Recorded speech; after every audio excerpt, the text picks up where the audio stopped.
Hi hello నమస్తే. నేను మీ స్వామి కంచుమతి. ఈరోజు ఒక ముఖ్యమైనటువంటి ఒక సెన్సేషనల్ న్యూస్ అనేటువంటి ఒక ఢిల్లీలో జరుగుతున్నటువంటి ఆమరణ నిరాహార దీక్ష. సామాన్యుడు ఆమరణ నిరాహార దీక్ష అనే అంశం గురించి చర్చించడానికి మీతో వచ్చాను. ఎవరు చేస్తున్నారంటే జమ్మూ కాశ్మీర్ రాష్ట్రానికి లడఖ్ ప్రాంతానికి చెందినటువంటి సోనం వాంగ్చుక్ అనేటటువంటి ఒక వ్యక్తి. ఆయన ఒక వ్యక్తి కాదు, ఒక ఇంజనీరు. అలాగే ఆయన ఒక సామాజికవేత్త, అలాగే పర్యావరణకారుడు. ఇలా స్టూడెంట్ యూనియన్‌లో ఒక స్టూడెంట్ యూనియన్ స్టార్ట్ చేసి అక్కడ ఉన్నటువంటి ప్రజలను ఉత్తేజపరిచి ఎన్నో ఉద్యమాలు చేసినటువంటి వ్యక్తి.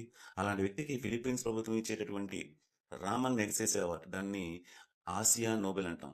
అలాంటి ఆసియా నోబెల్ పొందినటువంటి వ్యక్తి ఈ యొక్క సోనం వాంగ్చుక్.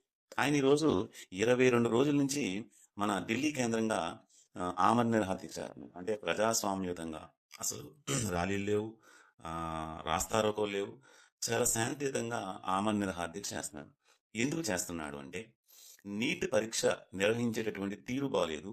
నీట్ పరీక్ష వల్ల 2026లో 22 లక్షల మంది, అంటే 22,70,000 మంది విద్యార్థులు రాశారు. అంటే ప్రత్యక్షంగా అవచ్చు, పరోక్షంగా అవచ్చు, దాదాపుగా ఆ నీటి మీద ఆశావహులు, అంటే తల్లిదండ్రులు, వాళ్ళ యొక్క బ్రదర్స్, సిస్టర్స్ అందరిని కలిపి దాదాపుగా ఒక 60-70 లక్షల మంది ఆ నీటిని నీట్ ఎగ్జామ్ ఏదైతే ఉందో, అంటే medical students medical seats select చేసడానికి కేంద్ర ప్రభుత్వం, అంటే ఎన్టీఏ అంటాం, నేషనల్ టెస్టింగ్ ఏజెన్సీ కండక్ట్ చేసే ఎగ్జామినేషన్ విషయంలో ఇది ఫెయిల్ అయింది. ఎందుకు ఫెయిల్ అయింది అంటే నిర్వహణ లోపం, అడ్మినిస్ట్రేటివ్ డిఫెక్ట్ అంటాం. అలాంటి అడ్మినిస్ట్రేటివ్ డిఫెక్ట్ వల్ల ఏదైతే నీట్ ఉందో ఆ నీట్లో రాయడం ఫెయిల్, కండక్ట్ చేయడం ప్రాబ్లం వల్ల లీక్ అయింది. అంటే లీక్ అవడం అనేది ఆషామాషి విషయం కాదు. ఎందుకంటే వాస్తవం చెప్పాలంటే ఇది ప్రభుత్వం యొక్క వైఫల్యత అని చెప్పాలి. అంటే మళ్ళీ ఎవరో కండక్ట్ చేస్తారు ఆఫీసర్లు, దానికి సంబంధించి ఇది అది ఏం అది అసలు పరిగణలోకి తీసుకో. యాక్చువల్గా నీట్ అనేది దాన్ని కండక్ట్ చేసుకునే ముందు, నీట్ కండక్ట్ చేయడానికి ముందు ప్రతి రాష్ట్రంలో కూడా ఏ రాష్ట్రానికి ఆ రాష్ట్రము ఎంసెట్లు కండక్ట్ చేసుకుని, అంటే ఏ రాష్ట్రానికి రాష్ట్రం ఎలిజిబిలిటీ టెస్ట్ కండక్ట్ చేసుకుని మెడికల్ సంబంధించి ఆ రాష్ట్రమే ఎంసెట్ సీట్స్ కలెక్ట్ చేసుకునేది ఒకప్పుడు. దాన్ని క్యాన్సిల్ చేసి కేంద్ర ప్రభుత్వం కొత్త చట్టం తీసుకొచ్చి నీట్ ఎగ్జామ్ అని దేశవ్యాప్తంగా ఒకే ఎగ్జామ్ కండక్ట్ చేద్దామనే ఉద్దేశంతో నీట్ కండక్ట్ చేశారు. ఎందుకు కండక్ట్ చేశారు అంటే, ఇక్కడ లోకల్ లో ఉండేటువంటి ఆ యొక్క పోటీతత్వం పెరిగి ఆ సీట్లకి డిమాండ్ పెరగడం వల్ల పేపర్లు లీక్ అయిపోతున్నాయి, రాష్ట్ర ప్రభుత్వాలు వైఫల్యం చెందినాయి. అందుకని ఉద్దేశంతో జాతీయ స్థాయిలో కండక్ట్ చేద్దామని ఒక నిర్ణయం తీసుకుంది కేంద్ర ప్రభుత్వం. అయినా సరే దక్షిణాది రాష్ట్రాలన్నీ కూడా చాలా వరకు దీన్ని వ్యతిరేకించాయి. ఎందుకు వ్యతిరేకించాయి అంటే, ఉత్తరాది రాష్ట్రాల్లో ఉండేటువంటి చాలా స్కూల్స్ సిబిఎస్ఈ మోడ్లో జరుగుతూ ఉంటాయి. కానీ దక్షిణాది రాష్ట్రాలు వచ్చేసరికి ఎక్కువ స్టేట్ సిలబస్లో నడుస్తూ ఉంటాయి. సో స్టేట్ సిలబస్లో నడిచినటువంటి స్కూల్స్ కూడా ఏంటంటే ఈరోజు మనకి ఆ, ఆ స్థాయిలో, అంటే నీటి స్థాయిలో దక్షిణాది రాష్ట్రాల పిల్లలు చేరుకోలేకపోతున్నారు. సో ఆ పేపర్ ప్యాటర్న్ కానీ, స్కీమ్ ఆఫ్ ఎగ్జామినేషన్ కానీ, ఇవన్నీ కూడా సరైన స్థాయిలో ఉండటం లేదు.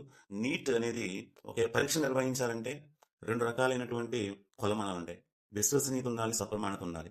ఈ విశ్వసనీయత, సప్రమాణత లేకపోవడం వల్ల పిల్లలు మానసిక క్షోభకు గురవుతున్నారు.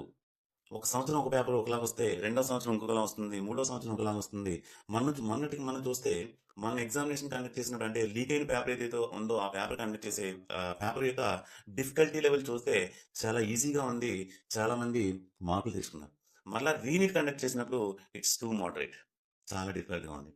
సో కాబట్టి ఆ ముందుసారి, అంటే ఏదైతే లీక్ అయిందో పేపరు, ఆ పేపర్ లీక్ అయినప్పుడు చాలా మందికి ప్రభుత్వ మెడికల్ కళాశాలలో సీట్లు వస్తాయి అనుకున్నారు. మళ్ళీ రీనీట్ పెట్టినప్పుడు చాలా మంది అభ్యర్థులు నీట్లో ర్యాంకును కోల్పోయారు. అంటే అంటే ముందు ఎగ్జామ్ 2 నెలల ముందు రాసినటువంటి ఎగ్జామ్లో వాళ్ళకి మార్కులు సంపాదించి సీట్లు కూడా వస్తాయని సంబరపడినటువంటి విద్యార్థులు, మళ్ళీ వీళ్ళు రీనీట్ రెండోసారి కండక్ట్ చేసిన ఎగ్జామినేషన్లో పాపం వాళ్ళ సీట్లు రాలేకున్నటువంటి, అంటే 2.5 నుంచి 3 గంటలు నిడివి ఉన్నటువంటి ఈ పరీక్షలో 90% అనేది స్టూడెంట్ యొక్క పెర్ఫార్మెన్స్ బేస్ చేసుకుంటే, మిగతా 10% లక్ ఫ్యాక్టర్ అనేది, ప్రతి పోటీ పరీక్షలో లక్ ఫ్యాక్టర్ కంపల్సరీ ఉంటుంది. పిల్లడికి ఆ 3 గంటల సమయంలో అక్కడ ఉన్నటువంటి వాతావరణ పరిస్థితులు, వాడికి ఉండేటటువంటి ఆరోగ్య పరిస్థితులు, ఇవన్నీ బేరేజ్ వేసుకుని ఆ యొక్క ర్యాంక్ అనేది ఆధారపడి ఉంటుంది. సో కాబట్టి ఈ నీట్ని కండక్ట్ చేయడంలో కేంద్ర ప్రభుత్వం ఫెయిల్ అయిందని చెప్పుకోవాలి. ఆ ఫెయిల్ అయినప్పుడు ఈ యొక్క ఎవరైతే మనం ఇప్పుడు రామన్ నిరహార దీక్ష సోనం వాంగ్చుక్ ఎవరైతే ఉన్నారో ఆయన కేంద్ర విద్యాశాఖ మంత్రి అయినటువంటి ధర్మేంద్ర ప్రధాన్ గారిని రాజీనామా చేయమని డిమాండ్ చేస్తా ఉన్నారు. ప్రజాస్వామ్యంలో రాజీనామా చేయమండం, దీక్షలు చేయడం, స్ట్రైక్స్ చేయడం అనేది ఇట్స్ ఏ కామన్. ఎందుకంటే ప్రజాస్వామ్యంలో ఆమ్, మనకి హక్కు ఉంది. ఏంటి? ప్రశ్నించేటటువంటి హక్కు. అలాంటి ప్రశ్నించేటటువంటి హక్కుని ఎందుకు కేంద్ర ప్రభుత్వం కిందకి దిగొచ్చి ఆయనతో సంప్రదింపులు జరగలేదు? అంటే 22 రోజులు దాదాపుగా అక్కడ ఇచ్చినటువంటి డాక్టర్స్ ఇచ్చిన రిపోర్ట్ చూస్తే కనుక ఆయనకి దాదాపుగా ఆరోగ్యం చాలా క్షీణించింది. ఆయనలో ఉంటున్న ఇంటర్నల్ ఆర్గాన్స్ ఏవైతే ఉన్నాయో అవి పనిచేయడం మానేస్తాయి అనేటటువంటి సిచ్యువేషన్ కల్పిస్తా ఉంది. సో కాబట్టి అంటే మనం చూస్తూ ఉంటాం. చాలా ప్రీవియస్ ఒకసారి చూసినట్టయితే, ఇంకా గత ప్రభుత్వాలు చూసినట్టయితే మనకి లాల్ బహదూర్ శాస్త్రి ఎక్కడో రైలు యాక్సిడెంట్, ఆయన రైల్వే శాఖ మంత్రిగా ఉన్నప్పుడు ఆయన ఆ, ఒక ట్రైన్ యాక్సిడెంట్ అయితే ఆయన దానికి నైతిక బాధ్యత వహిస్తూ లాల్ బహదూర్ శాస్త్రి తన రాజీనామాను సమర్పించాడు. అలాగే విపి సింగ్ గారు, అలాగే ఉమ్మడి ఆంధ్రప్రదేశ్లో జగన్మోహన్ రెడ్డి గారి యొక్క కేసుల్లో సిబిఐ ఛార్జ్ షీట్లో పేరుందని మన సబితా ఇంద్రారెడ్డి గారు కానీ, అలాగే ధర్మాన ప్రసాదరావు కానీ వీళ్ళు కూడా రాజీనామా చేశారు. అంటే ప్రభుత్వాలు ఒక ఒక ఒక శాఖ వల్ల కానీ, ఒక వ్యవస్థ వల్ల కానీ తప్పు జరిగినప్పుడు దానికి బాధ్యత వహిస్తూ తప్పు జరిగిందని ఒప్పుకోవడం అనేది చాలా చాలా చాలా చాలా ముఖ్యం. సో అది ఏమంటే ఇంకా it gives more transparence towards government అనమాట. ట్రాన్స్పరెన్సీని డినోట్ చేస్తూ ఉంటుంది. మరి అలాంటిది ఈరోజు ఒక సాధారణ వ్యక్తి, ఒక ఉద్యమకారుడు, ఒక పర్యావరణవేత్త, ఒక సైంటిస్టు, అలాంటి వ్యక్తి ఈరోజు 22 రోజుల నుంచి నిరాహారదీక్ష చేస్తుంటే కనీసం తనతో సంప్రదింపులు కూడా జరపకుండా అంటే ఒక విధంగా చెప్పాలంటే ప్రభుత్వం అనేది చాలా దృఢంగా ఉండి మమ్మల్ని ఏమీ చేయలేరు అనేటటువంటి ఇదినే ఉన్నారేమో అనుకుంటున్నాను నేను. దీని గురించి కేంద్ర ప్రభుత్వం నుంచి విద్యార్థులకు ఒక సరైనటువంటి భరోసా, దేశవ్యాప్తంగా మెడికల్ స్టూడెంట్స్ అంటే మెడికల్ ఆస్పిరెంట్స్ ఎవరైతే ఉన్నారో వారికి సరైన భరోసా కల్పించాల్సిన బాధ్యత కేంద్ర ప్రభుత్వము, మోడీ గారి మీద, ఎన్డీఏ గవర్నమెంట్ మీద ఉంది. లేకపోతే ఈరోజు అందరి పేరెంట్స్ కూడా, చాలా మంది పేరెంట్స్ దీని మీద వ్యతిరేకతతో ఉన్నారు అనేది వాస్తవం.